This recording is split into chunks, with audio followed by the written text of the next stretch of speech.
സകൃതകൃതാവായ നാട്ടുകാരെ ശ്രദ്ധിക്കുക, കലാപരിപാടികൾ തുടങ്ങാൻ ആരംഭിക്കാൻ.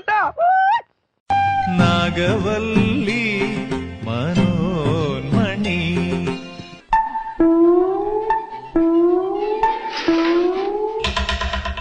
വെള്ളം തൊട്ടാൽ അപകട.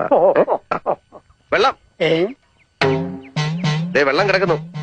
മലപ്പുറം മൂത്തേടം ചോളമുണ്ടയിൽ സ്ഥിരമായി ജനവാസ മേഖലയിൽ ഇറങ്ങിയിരുന്ന കാട്ടാന കസേരക്കൊമ്പൻ കുഴിയിൽ വീണ് ചരിഞ്ഞ നിലയിൽ. സ്വകാര്യ ആന വീണു. എന്താണ് ഒരു സൈഡ് വലിവ്?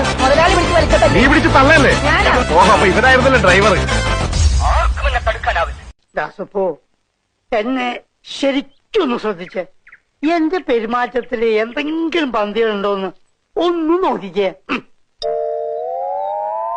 ചേട്ടാ ചേട്ടാ കാട്ടോർമ്മൻ ചേട്ടാ, നിങ്ങൾ എങ്ങോട്ടാ? പാർലമെന്റിലേക്ക്. വീട്ടിൽ പോടി, അരി വന്നു. ഇപ്പൊ പോയാ ചോറുണ്ണാം, ഇല്ലേ വാൾ പോസ്റ്റർ ഒട്ടിക്കാം. എങ്ങോട്ടാന്ന് അറിയില്ല. എപ്പോ വരും? ഇത് വല്ല കലിങ്കിലോ മരത്തിലോ ഇടിച്ച് നിക്കണം. ഭാഗ്യം ഉണ്ടെങ്കിയാ വരാം. വീട്ടിൽ പോടി. ഇത്രയും വലിയ ഗതികെട്ടവൻ ഈ ലോകത്ത് വേറെ ആരെങ്കിലും ഉണ്ടാവും എന്റെ കർത്താവ്.